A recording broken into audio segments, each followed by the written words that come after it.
Lefi Eswede Ayaulela Mema.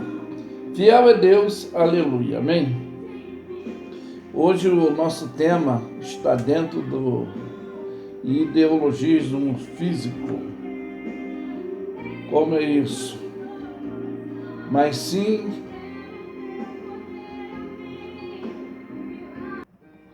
Lefi Eswede Ayaulela Mema. Fiel é Deus, aleluia, amém? Bom, quero dar continuidade. Hoje o nosso tema está dentro de um ideologismo físico, mas sim porque é uma repreensão para a qualititude, tá? Exemplar de vida. E o tema é o que nunca vai se converter no ser humano, no homem, a língua. Porque hoje eu quero falar disto primeiro. Que existe esses pontos, que não existe crítica construtiva. Como é isso, pastor? Por que não existe crítica construtiva? Bom, a não ser que façamos uma consultoria, e aí vai haver conselhos bons e conselhos maus, do que está orientando para o que está sendo orientado. Ele pode aceitar ou não. Então, pois a crítica que nós usamos é um erro, porque é um julgamento. Até um juiz, ele tem que observar ambas as partes, mas ele também não está acima da lei. E é por isso que há muitas intrigas na corruptividade desse conceito. Para isto é que, na realidade, temos que ser especialistas em uma área específica. Quando há um concurso, por exemplo, somos jurados e podemos fazer uma avaliação dentro do conhecimento que somos formados, assim como a arte, a música, a ciência, a beleza, a cenografia, tá? E tantas outras áreas. Mas por que eu digo isso? Por causa, a crítica está dentro da nossa axiologia, dentro da nossa conceitologia, argumentologia, e não é construtiva, é negativa. Quando há uma orientação, quando se pede, é instrução. Em vão é essa crítica que se diz construtiva, é uma intromissão que o ser humano faz na vida do outro. É uma invasão de privacidade, é passar ele ser um mexeriqueiro, bisbilhoteiro, indiscreto, né? Atrevido. Como é isso, pastor? É abusado, curioso e fuçador, que verdadeiramente isso ocorre. Intruso. O porquê disto? A Bíblia diz que a má conversação corrompe o bom costume, um pouco de fermento leveda toda a massa. Diz mais, provérbio salomônico: sem fogo o lenço se apaga, não havendo maldição, não havendo maldizente, não havendo inveja, não havendo intrigueiro, cessarão as contendas. Mateus 7 nos dá uma orientação básica de ética, conduta, para nós fazermos uma reflexologia. É para nós não querer tirar nada daquilo que não temos a obrigação de fazer, para não reparar, para não medir, ou dizer porquê disto, porque seremos julgados. Porque todos nós somos imperfeitos. Então ali diz não. tentas tirar a trave do olho do teu irmão, estando com argueiro. Não tenta corrigir ninguém, não tenta criticar ninguém, não tenta fazer juízo contra alguém, que você também será julgado e condenado. Mas vamos ler aqui no capítulo 3 de Tiago, que vai falar sobre isso. Irmãos, muitos de vós não sejam mestres, sabendo que receberemos mais duro juízo, porque todos tropeçamos em muitas coisas, e se alguém não tropeça em palavra, tal varão é perfeito e poderoso, para também refrear todo o seu corpo. Ora, nós fomos freio na boca dos cavalos, para que nos obedeça, e conseguimos dirigir todo o seu corpo. Vede também a naus, que sendo tão grande e elevada de um impetuoso vento, e se viram com um bem pequeno leme, para onde quer a vontade daquele que a governa. Assim também a língua de um pequeno membro gloria-se de grandes coisas. Vede que com um grande bosque um pequeno fogo a incendeia. A língua também é um fogo, como um mundo de iniquidade. A língua que está posta entre os nossos membros contamina todo o corpo, inflama o curso da natureza, inflamada pelo inferno, porque toda a natureza, tanto de bestas fera como de aves, tanto de répteis, como de animais do mar, se amansa, foi domada pela natureza humana. Mas nenhum homem pode domar a sua língua. É um mal que não se pode refrear. Está cheia de peçonha mortal. Com ela bendizemos a Deus o Pai, com ela amaldiçoamos os homens, feito à imagem e semelhança de Deus. De uma mesma boca procede bênçãos e maldições. Meus irmãos, não convém que isso se faça assim. Porventura, deita-se alguma fonte de um mesmo manancial, ou seja, água doce e água amargosa? Meus irmãos, não pode também a figueira produzir a azeitona ou a videira figo? Assim, tampouco pode uma fonte d'água dar água salgada e doce. Então, conforme eu falei, que é uma repreensão de atitude qualitativa para nós termos um posicionamento corretivo dentro dessa situação. Mas o que é isso, pastor, que você está dizendo? Sim, você vai me entender. Temos relatórios de contradições dentro dessa atuação de crítica. Não sei se você estuda a palavra de Deus, a crítica de Jeroboão a Salomão, a desobediência dos bons conselhos dos anciões a Roboão, que não recebeu e escutou os conselhos do jovem, a idolatria também de Jeroboão por causa da inveja, dos maus conselhos, mas não deu crédito a Deus, e sua vida, seu reinado foi um caos. Então, houve uma crítica, houve uma situação depressiva por causa dessa negatividade, dessa situação conceituosa que infelizmente o ser humano tem. Mas, reforçando que a língua não se converte, isso eu sempre falo, ainda mais quando entra o vírus da raivinha, da inveja, da contenda, porque a rivalidade, ela é luciferiana, ela começou lá no céu. Essa imperatividade, ela é contínua, ela não vai parar. Mas diz o primeiro capítulo ainda de Tiago, versículo 9, sabei isso, meus amados irmãos, mas todo homem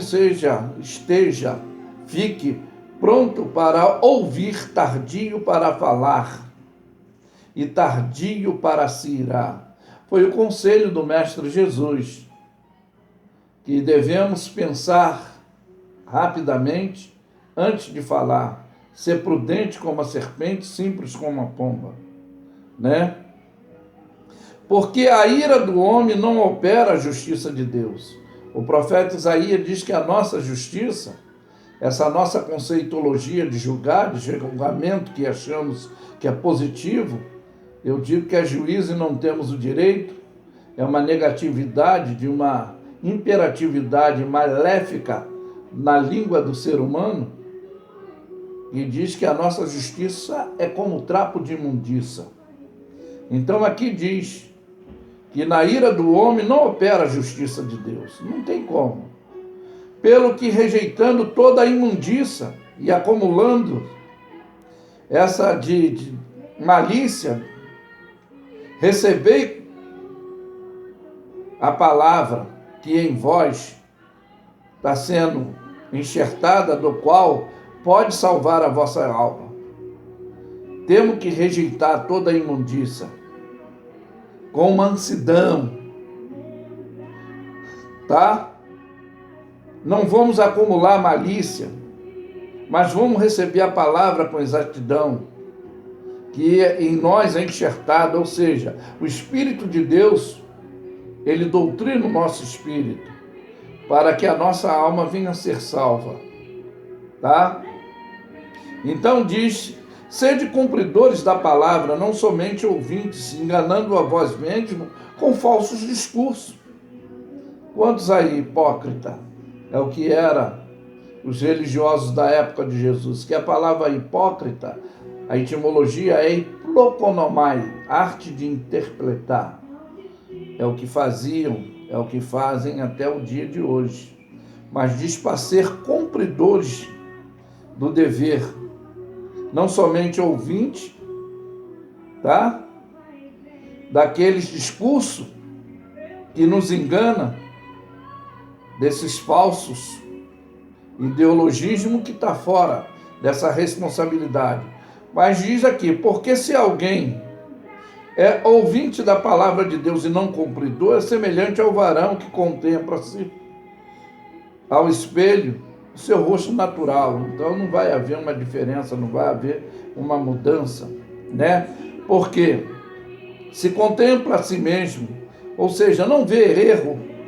É o que a gente faz uma reflexologia quando vamos ceiar, é só nesse período. Examine-se, pois, o homem a si mesmo, e assim coma desse pão e beba desse cálice. Mas nós nos examinamos. Será que refreamos a nossa língua na hora da raiva, na hora da ira? Ou dentro da nossa conceitologia, ou filosofia, ou ideologia, daquilo que achamos que somos positivamente corretos?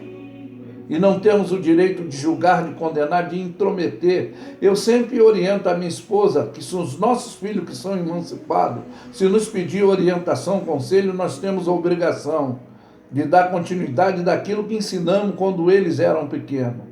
Que a Bíblia diz: instrui o menino, instrui a criança no caminho que deve andar. Quando envelhecer, ainda que ela errar, ela não vai se esquecer do que foi orientada. Ela vai lembrar que o agente policiador de Deus nas nossas vidas é a nossa consciência. Ele vai martirizar, tá? Então ele vai ver, bom, bem que meu pai, minha mãe, minha avó me disse e eu não obedeci, né? Alguns têm a possibilidade de retornar como pródigo e outros não têm, né? Então olha bem, porque se alguém é ouvinte da palavra e não cumpridor, é semelhante a esse varão, que se acha perfeito e não vê imperfeição, se contempla ao espelho o seu rosto natural. Aí diz, porque contempla a si mesmo, ou seja, se vê superior, melhor, e esqueceu que era, como era. Aquele, porém, que atenta bem para a lei perfeita da liberdade, nisso preserva, não sendo ouvinte esquecido, mas se faz perfeito. Esse tal será bem-aventurado nos seus feitos. Ou seja, ele não é fazedor de coisas erradas, mas procura ser feliz nas coisas positivas e não negativas, né? Aí vai dizer mais: se alguém entre vós cuida ser religioso e não refreia a sua língua, antes se engana o seu coração, e a religião deste é falsa. A religião pura e imaculada para com Deus, o Pai, é esta: visitar os órfãos, as viúvas, nas suas tribulações, guardar da corrupção do mundo. Isso está falando de obra social, profilática e filantrópica, que é o dever nosso de fazer. Tem uma outra orientação aqui no Salmo de número 34, o Salmo de número 34, também nós temos repreensões orientadoras dentro dessa situação. Salmo 34, o versículo 13 e 14, diz assim: o justo clama, 34, 13 e 14. Guarda a tua língua do mal, e os teus lábios de falarem enganosamente. Aparta-te do mal, faz o bem, procura a paz e segue. O versículo 15 diz que os olhos do Senhor estão sobre o justo, e os seus ouvidos atentam ao seu clamor. E diz o 16: a face do Senhor está contra os que fazem mal, para desarraigar da terra a memória dele. Mas diz que o justo clama ao Senhor, e os ouve e o livra de todas as suas angústias. Aí vai dizer que perto está o Senhor do que tem um coração aquebrantado, e salvará os contritos de espírito. Aí vai dizer que muitas são as aflições do justo, mas o Senhor nos livra de todo. Ele nos guarda de todos os seus ossos de se quebrarem, ou seja, de haver situação que a gente pode nos danificar espiritualmente, fisicamente, pelo julgamento, pela atitude. É o que está falando. Para a gente encerrar aqui, a proteção espiritual, 1 de Pedro 3, 1 de Pedro 3, o versículo aqui é o versículo 10, aí diz: porque quem amar a vida e ver os dias bons, e refreia sua língua do mal, e os seus lábios de falarem engano. Aí o versículo 11 vai reforçar, diz: aparta-te do mal e faz o bem, busque a paz e siga. Deixa a competitividade, a rivalidade, a inveja, o ódio. Não fica querendo cargo, posição de ninguém. O que é teu, Deus não dá a benção trocada a ninguém, tá? Então, aparta-se do mal e faz o bem e siga a paz, tá? Porque os olhos do Senhor estão sobre o justo, os seus ouvidos atentam à oração, mas o rosto do Senhor é contra os que fazem males, tá? Não adianta. Deus é onisciente, onipresente, onipotente, tá? Salomão diz que naquele dia todos terão que comparecer ao grande juízo, porque vai ser apresentado quer toda obra boa, quer toda obra má. E aqui finalizando o versículo 13 diz: e qual é aquele que vos fará mal se fores zeloso do bem? Mas ainda que esses tentam, como fizeram contra Daniel, Sadraque, Mesaque, Abednego e tantos outros, não vão ter êxito. Vocês conhecem a história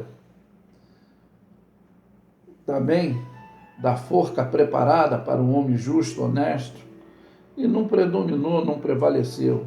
A palavra de Deus diz que toda ferramenta preparada contra ti, ela não prosperará. Então eu quero também deixar essa mensagem para você que se preocupa com o que os outros acham de você, pensam de você. Não se preocupa não. Com a medida vai ser medido, com o juízo vai ser julgado também, vai ser condenado. Mas refreia a tua língua do mal de dizer que a pessoa fala mal de você também. E você, quando critica, você também está entrando na mesma condição. E um problema sério, a nossa língua não se converte. Por causa da nossa mente, que às vezes também ainda está distorcida. O nosso espírito ainda não foi dominado pelo Espírito Santo. Ele precisa ainda ser doutrinado. Por isso que precisamos de dons, principalmente o especial de discernimento. Por isso que precisamos dos frutos do Espírito, mansidão, temperança, longanimidade. Precisamos disso para podermos nos revestir contra toda essa armadura do nosso inimigo, porque a luta não é contra a carne e o sangue, e às vezes nos deixamos nos dominar, não perdoamos, queremos ser perdoados. A oração do Pai Nosso é um exemplo de qualidade de vida. A gente quer ser perdoado, que não falte o pão, mas será que queremos isso para aqueles que nos odeiam, nos condenam, nos inveja, tenta nos derrubar, nos prejudicar? Mas que fica essa mensagem específica para você. E eu afirmo que Lefe é suede ayaulela, mema, fiel é Deus, aleluia, amém? Tenham todos um